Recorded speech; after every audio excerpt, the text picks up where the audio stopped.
Well, Shemai, friendiai, how are you all doing? I'm back today with another story for our reading challenge. This time it's a traditional tale. Now, a traditional tale is a story that's been told over and over and often gets retold by other people.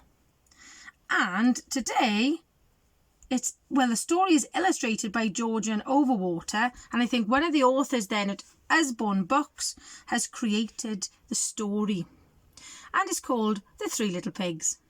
And there's a big clue on the front of this book that tells you it's the three little pigs. Can you see the three little pigs? Because in storybooks, especially picture books, we can use the pictures to help us, can't we? To give us the clues. And this one is told by Susanna Davidson. I've got a very, very good friend called Susanna Davidson, but I don't think she did this book. Once upon a time, there were three little pigs. They lived with their mother in a snug little house until the little pigs grew too big. "It's time you found homes of your own," said their mother. "Look at them all squashed on the settee together." So can you see how our story started there? Once upon a time. That's a popular way to start a story, isn't it?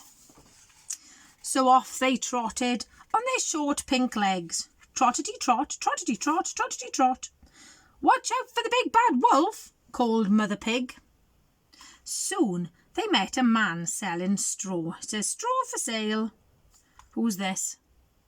That's right, the big bad wolf is nosing at them, isn't he? But look, he's going to go and catch them, but this is going to get in his way. "Ooh," squealed the first little pig, "may I buy some? I'm going to build a straw house," he announced. He set to work right away. His house had 4 straw walls, a neat straw floor, a fine straw roof, and a stylish straw door. "Isn't it grand?" said the first little pig. The others weren't so sure. They muttered and tutted, then trotted away. Now, do you think that's going to keep out a wolf? Soon they met a man selling sticks. "Oh," squealed the second little pig, "may I buy some?" "I'm going to build a stick house," he said proudly. "Look, this man is pushing them all down and doesn't realise that the wolf is down here." "Isn't my house grand? Sticks are better than straw." The third little pig wasn't so sure. She trotted on until bricks for sale. "Look, he's about to eat her." Boom, he's fallen down. Can you see this? "Oh, please may I buy some bricks?" she asked. "I'm going to build a brick house." Do you know, she's a very sensible girl, isn't she? Brick houses are the best of all. She's a very, very quick builder. The next day, the big bad wolf came to the straw house. Look, he bumped his head from the first little pig. And now he's got his arm and his leg in plaster. The next day, the big bad wolf came to the straw house. Little pig, let me come in," he called. "Not by the hair on my chinny chin chin," said the first little pig. "Then I'll huff and I'll puff and I'll blow your house in." The wolf huffed and he puffed and he blew the house in. Look at him, he's even blown the little pig off his chair. The little pig ran as fast as he could to the stick house. The wolf was right behind him. Little pigs, let me in," cried the wolf. "Not by the hair on our chinny chin chins," cried the 2 little pigs.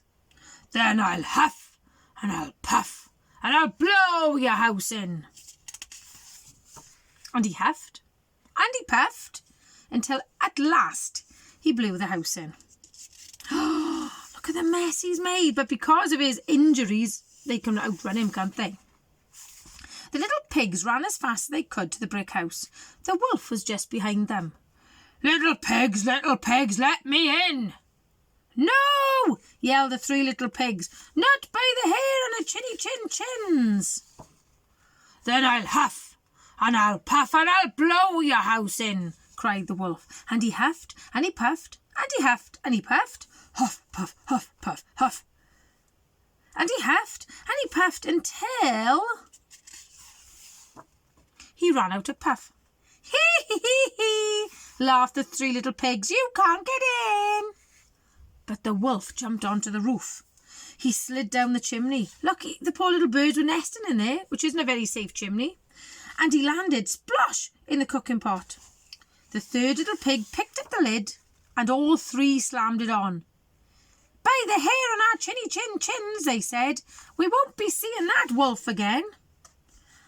And often traditional tales finish, and fairy tales finish with a line, "and they all lived happily ever after." And I think those pigs did, didn't they? Because that big bad wolf, they've got rid of him forever.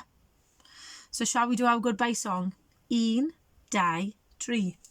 Hwyl fawr ffrindiau, hwyl fawr ffrindiau, hwyl fawr ffrindiau, mae'n amser dweud hwyl fawr.